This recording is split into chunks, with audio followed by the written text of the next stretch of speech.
What's the warning for breakfast? I'm just saying you may be a little hungry after breakfast is done. This is, we just bought a house breakfast. Alright, so you get 2 pancakes, 1 big, 1 small. Alright. All the bacon you want. And then you get a little scoop of eggs. Look at the camera, Smuckers. So y'all, I was trying to take a picture of the setup that we got going on right now, and Smuckers wanted to get involved. So today, in our dramatic reading from It Takes Two, Drew and Jonathan, I will start. Alright, let's go. We got things to do today. We're getting out. This is all. Bye. This is all we have to do today. Yeah, no. All right, guys. So it was a big week for us with the house. Had our appraisal and our inspection. I was so nervous Wednesday, like all the way up to Wednesday. Actually, on Wednesday I wasn't that bad because I actually went and hung out with my mom on Wednesday, and Byron went and hung out with his mom. So I think that kind of really moved Wednesday along. By the time we came home, Byron went to work, and then I was kind of like over it by that point. And then Thursday night we heard back from the appraisal, and everything looks good. It was actually appraised higher than what we purchased it for. Not too much higher, right at it, which was perfect. I was worried that it was going to be so low that they were going to be like, nope. We need more money. So I was excited. That's all that mattered. That's like all. Everything's good. It was appraised good. Everything looks good. Yep. They thought the house was nice. Yep. That's all that matters. So then Friday, we had our inspection, which I was, after the appraisal, I think I was a little bit more okay with the idea of the inspection. Can I help you? No, you know that's not okay. Good boy. Okay. I was, you know. There you go. Okay. He decided to come on. Smuckers wants to give the speech. Don't worry, we wipe down our tables. You want to tell him about the yard? Is it a big yard? He doesn't do this when we eat dinner. I don't know why, because we're on camera. It's because we're filming. Yeah, for dinner, like he normally sits behind me and just like chills. I don't know what this is. This is definitely like, I want to be on film. You gotta get out. You gotta get out. Y'all know he's a spoiled actor. And then we actually got an email Friday night. Friday afternoon. It was afternoon because it was after we were leaving your mom's house. And he said that there's no big red flags. Just a couple little things, you know, here and there, blah, blah, blah. But he'll give us the full report. We thought Monday, but he gave it to us actually this morning. We woke up to it. I don't really know too much about that, about houses and stuff.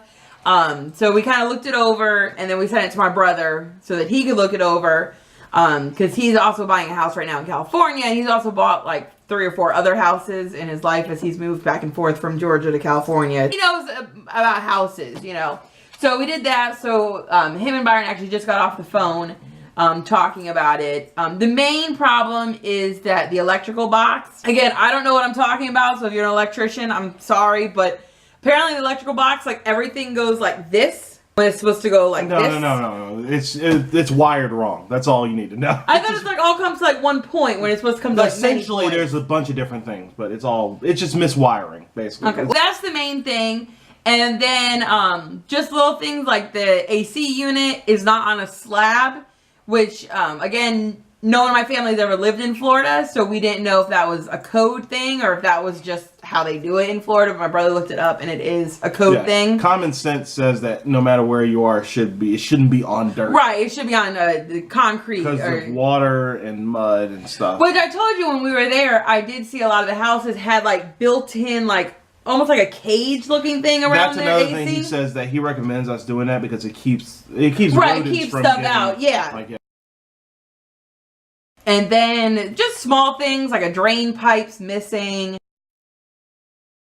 Some cracks, you know, just from time that, you know, just got to seal up with some caulk. With the microwave, though, they said doesn't work.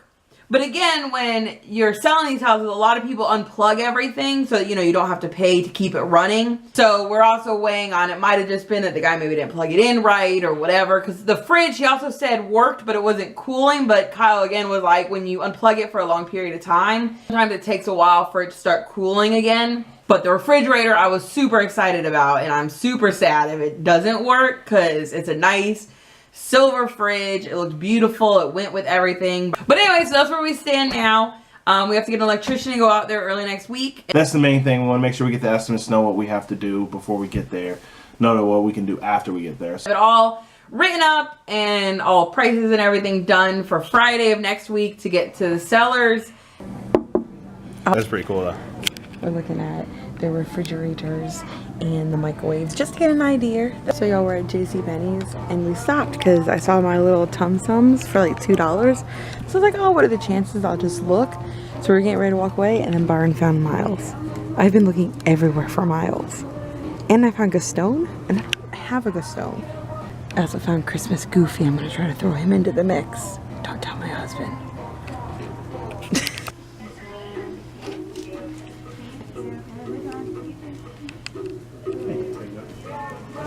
Alright guys, so we used our Annie Ann's buy one, get one. And then Byron apparently had a free pretzel. Thank you, T-Mobile Tuesdays. Look y'all, I could get a free Riverdale Valentine's card with a music download. Only if I could get Jugheads. Look guys, it's called Georgia Valentine's Zoo Atlanta. Mom would love that. I found the Charles Dickens section. He is my new obsession since I've been reading that book, which by the way, I didn't know he actually wrote A Tale of Two Cities. Learn something new every day. Guys, look what Byron just saw. We saw those in Australia. I didn't get to talk too much about it in Barnes & Nobles because people kept walking by me when I was trying to talk about it. But that get all nervy. blind date with a book, we'd seen it originally when we were in Australia, and I thought it was a really cool concept. Although here, I like that they actually mark what genre the book's in, you know, like history or, you know, creative writing or whatever. And that was a really cool concept, so it's really neat to see that it's finally made its way here. But then again, I mean, it could have been here. Maybe it's just finally making its way to Georgia. They're so nice in Australia that this guy, we actually went there to look for a Bible because the second hotel we stayed at didn't have a Bible, and I can't sleep in a hotel room without a Bible. So we went to get one that could be like our travel Bible, even though ever since that trip, we have not taken that Bible anywhere with us. So we went to go get it, and when we went in the store, the guy's like, all right, I'll be back in like 10 minutes, and he just left. He left the store open. Left the store open, like just wide open with us in it, like, okay. I think we actually left, didn't we? Because it was just weird being in there. Like I think we left and came back. Yeah, I think we left and came back, or we went because the books were actually outside the door, so maybe we went outside and started looking at them. I'm not sure, but it was great. It was a cute little bookstore, though. This place has a dog park. It's actually a really nice fence, though. That is nice. I will give them that. We came to check out this place. It's called the Avalon.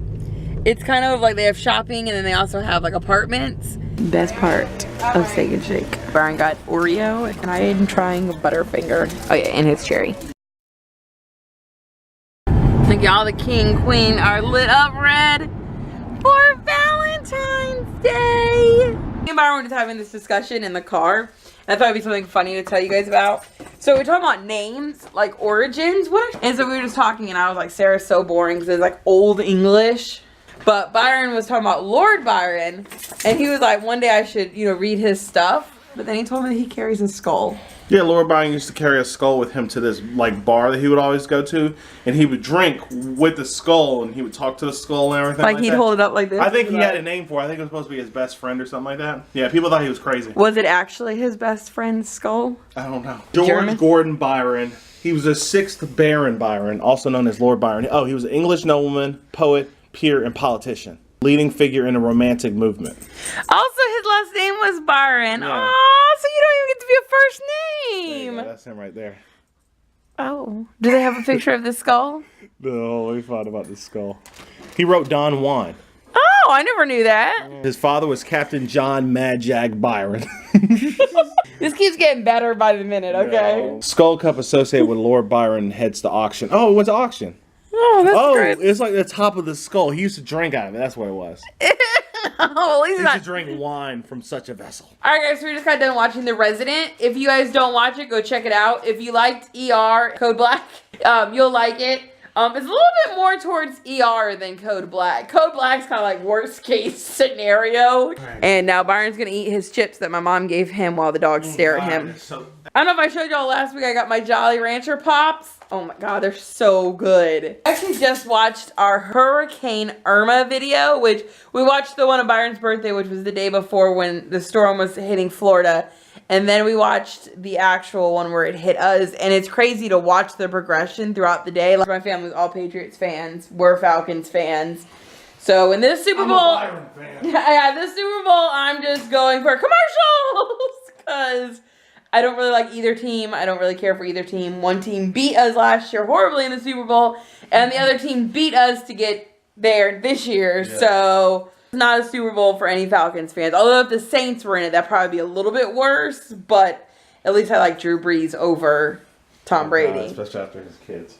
Oh my god, yes. Anyone watch the Pro Bowl? I swear Drew Brees has the cutest kids Google ever. Drew Brees kids Pro Bowls, the most hilarious. Oh my god, it's ever. so funny. And it's like his kids are just wrestling with each other. And the best part was when the announcer was like done talking to him and he's like, yeah, he's gonna get in trouble for going on the field. Like, just so straight face. And he went over there to his son. He got down at his level, and he like pointed. Did he point at the stage? I think he's told him he's gonna go sit with mom or something. What was awesome was that his oldest son was talking to the reporter while the two were fighting. And then after he was done talking to the reporter, he went over there and chased after one of them. Yes, like to try to stop it. It was so cute. This year will be the first year that I am not vlogging on Super Bowl Sunday. See y'all next week. Bye.